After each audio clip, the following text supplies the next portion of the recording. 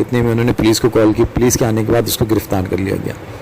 تو جب اس کو گرفتار کیا گیا تو اس کا کہنا تھا کہ میں بے روزگاری سے تنگ آ کر میں نے یہ کام شروع کیا، اور میرے حساب سے اس کی جو بیوی ہے وہ بھی اس کے ساتھ ہی تھی، کیونکہ جو گاڑی تھی وہ اس کی بیوی کے نام پہ تھی، اور وہ اس کے ساتھ مل کے یہ فراڈ کرتا تھا۔